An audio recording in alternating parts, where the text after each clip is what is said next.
A study article on Multifoliate Personae Phenomenon by Jack Foley. Neurologist Graham McAllister's body was found 23 years after his disappearance from his professional and social circles. His death is a mystery. The following article, his professional legacy, was published in the monthly magazine Spreading the Truth, August 1998. I first met Harmon Smith in 1975. I had driven to Seattle to visit my old colleague, Dr. John Gibbon, who practiced clinical psychology in the area. When I rolled through downtown, it was already very late. I felt a premonition. Something dark. To complicate matters, my naturally bad sense of direction caused me to become lost in the city. I ended up in a back alley, and I met Harmon Smith. He was in trouble. Someone had stolen his car. Later, I learned that the car belonged to Harmon's companion, Christopher Mills. When Harmon and Mills saw my car crawling down the alley, they forced their way into the passenger and back seats. I should have panicked. I should have run from the carjackers, but I didn't. I allowed their presence. Maybe it's because of my premonition. Some dark fate I knew I could never escape. I surely would have fled had I known what was in their luggage. A stiff corpse. They told me in the car that they had nowhere to stay the night. I pitied them and let them stay in my hotel room. They removed the corpse from the bag and told me they need to hide in my room for the night to avoid pursuers. When I saw the body, my face paled. I boiled with self-loathing at my foolish invitation for them to stay the night. My recrimination quote though, after I saw the ritual, curiosity and inquiry. How much human despair has grown from these tendencies. The ritual concluded by Harmon absorbing the corpse into his own body. When Harmon focused his mind, the corpse changed into thousands of small particles. Harmon's body then absorbed these particles.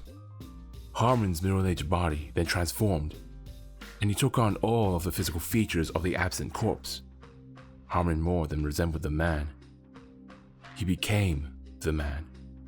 The man who he became, his name was Dan, insulted me a few times. Then, Dan turned to the small particles again, and Harmon returned before my eyes. I had witnessed a true phenomenon. In my excitement, I asked Harmon for specific descriptions of his methods. I thought I had begun to annoy him with my questions. Instead of shutting me out though, Harmon smiled, and he held up a hand to silence me. A normal person would have fled at the sight of the phenomenon, but my abnormal curiosity intrigued him.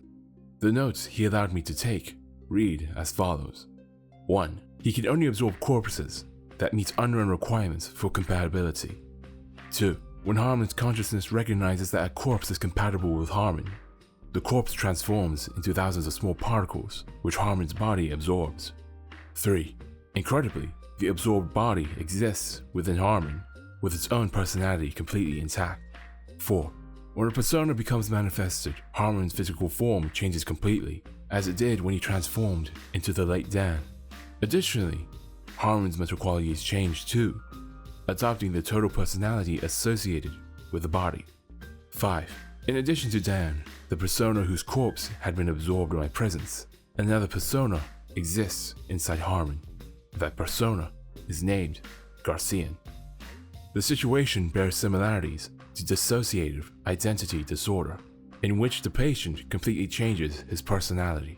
For readers of this article who are unfamiliar with dissociative identity disorder, I should explain that it is a severe mental problem.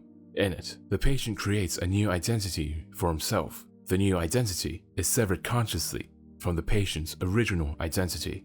Through the new identity, the patient loses contact with the original identity's perceptions, self-awareness, and memory.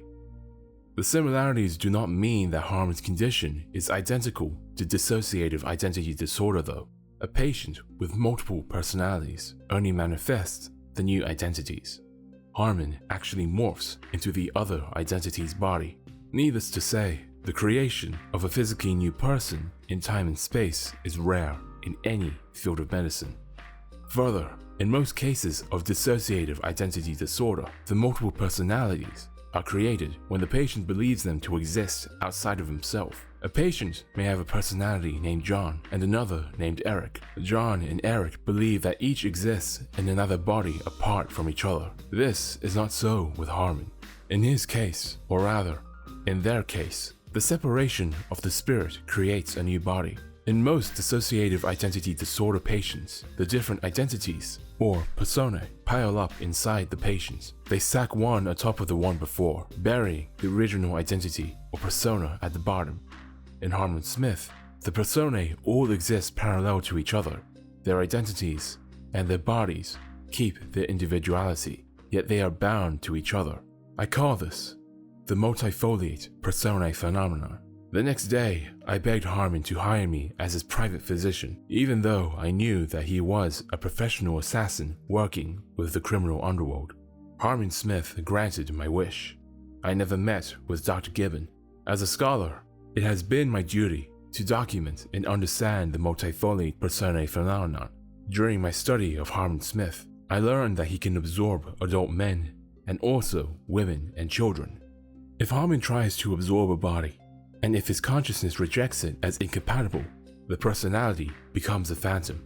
I named the rejected personae remnant psyches. I will describe the remnant psyches in detail in a future essay.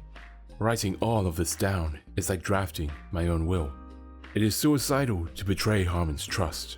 The contract I signed bound me to remain silent about the Multifoliate Personae Phenomenon, except with certain people. The contract never stated my punishment for crossing Harmon, but I am no fool. Harmon Smith is a professional killer. I know what will happen. Perhaps I am a slave to my greed for knowledge. Whatever the consequences though, I could not neglect these phenomena as a scientist. Future generations must receive some record of the strange power of Harmon Smith. I only want the public to know as much as I can. I have revealed the truth. Graham McAllister.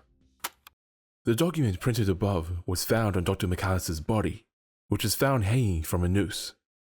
The doctor disappeared from his social and professional circles in 1975 because he was regarded as a delinquent by the medical community. He fervently proposed a psychological theory that was fundamentally delusional. In addition, an employee of the Union Hotel, where McAllister stayed, confirmed that McAllister showed exceptionally strange behavior. At times he would shriek without reason. He showed symptoms of mental derangement. For these reasons, the police concluded that McAllister had committed suicide impulsively as a result of his mental illness. The document referred to in his article on the Multifoliate Personae Phenomenon, which described details of the so-called remnant psyches, was never found.